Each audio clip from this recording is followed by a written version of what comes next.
Prior to Title IX, women were discriminated against. We were turned away from schools and job opportunities based on biased stereotypes. We were considered inferior, weak, and selfish. Women who participated in athletics were further discriminated against, being seen as manly and as individuals who were too selfish to be a part of a team. A woman's main duty was to stay at home and tend to cooking and cleaning. If working, job options for women were very limited.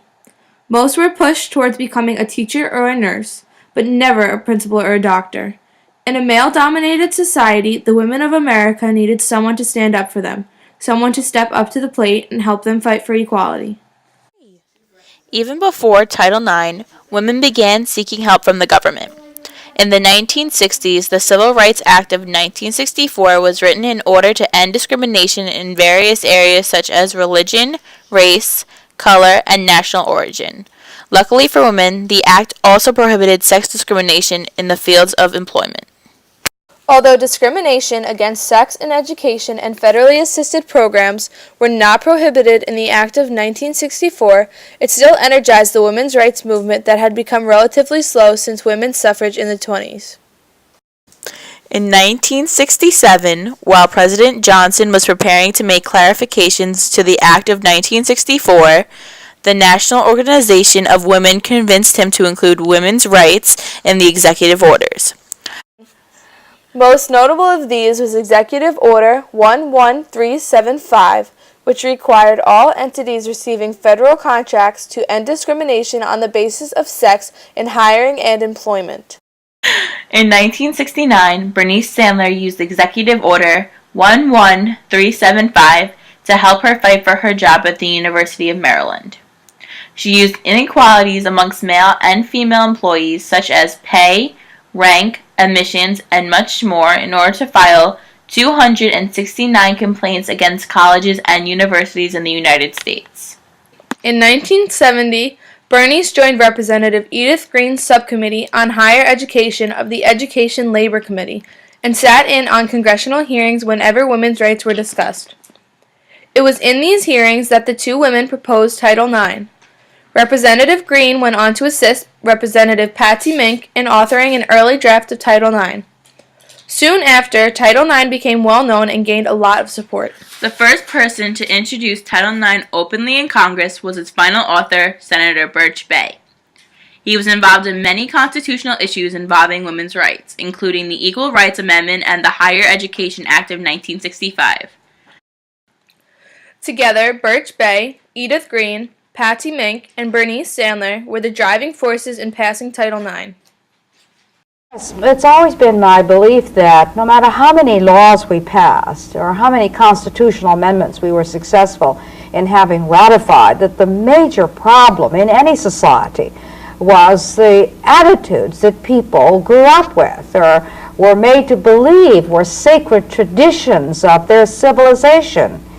And so long as any part of our society adheres to a sexist notion that men should do certain things and women should do certain things, and then begin to inculcate our babies with these notions through curriculum development and so forth, then we'll never be rid of the basic causes of sex discrimination.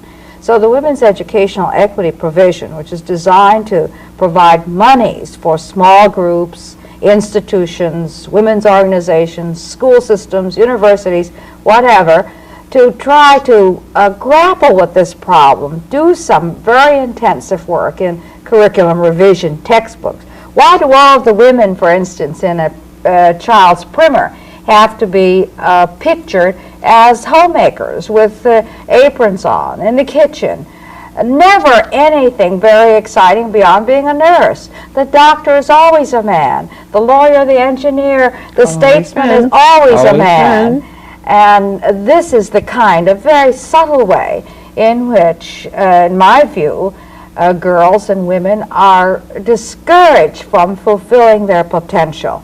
And so I suppose the purpose of my bill is really to free the human spirit, to make it possible for everyone to achieve according to their talents and wishes.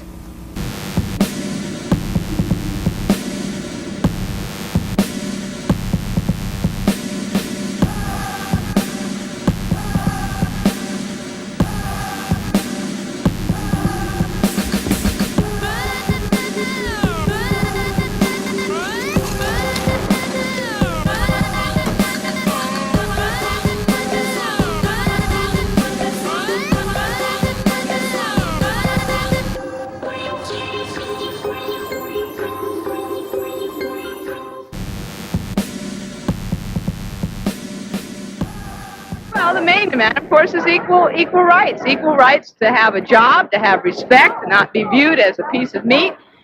Equal rights to set forth our own humanity. Equal rights to get into graduate programs, to get into schools, to training programs.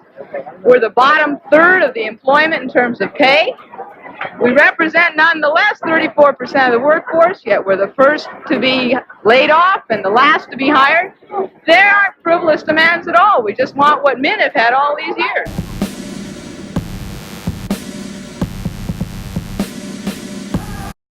Title IX. No person in the United States shall, on the basis of sex, be excluded from participation in, be denied the benefits of, or be subjected to discrimination under any educational program or activity receiving federal financial assistance.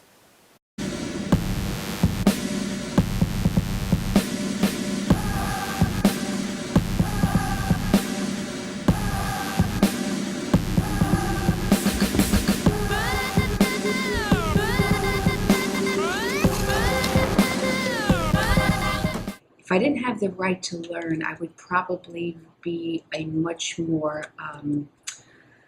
narrow-minded person, because education has broadened my horizons tremendously and has given me opportunities that has surpassed preceding generations in my family.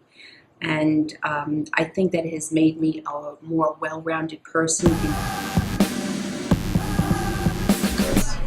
If I didn't have the right to coach sports, I think I would have missed out on a great group of student athletes, I guess you could say. I feel as if I learned so much from them. I learned how to be on a different side of the team, and I think that they taught me a lot about leadership. They taught me a lot about dealing with different types of situations and problem solving. And I think that being able to coach opened me up to all those different aspects of life, and I was very fortunate to have that in my life.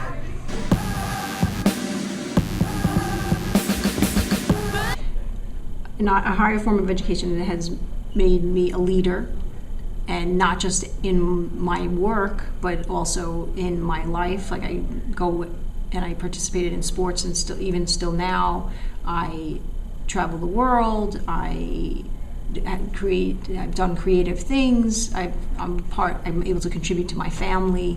So I've definitely become that well-rounded person. It was a much more structured environment. In fact, I remember we couldn't even wear pants to school. And then when they first allowed it, I remember my mom calling up my girlfriend's mother and saying, "Oh, should we allow them to wear pants to school?" I mean, that's the type of environment that we came in. I think Miss Dolan, Miss Gangle, Miss Shea, they add a little spice to the day every day, and they make things a little different and liven things up. And it's also nice to teach with a woman and get their perspective on things while you're teaching with them. How have academics affected your life? It's made me a smarter, more cultured person. If without all of these amazing teachers we have here, I don't think I'd be the same person. I hope to go to a great school and hopefully become a doctor or a scientist.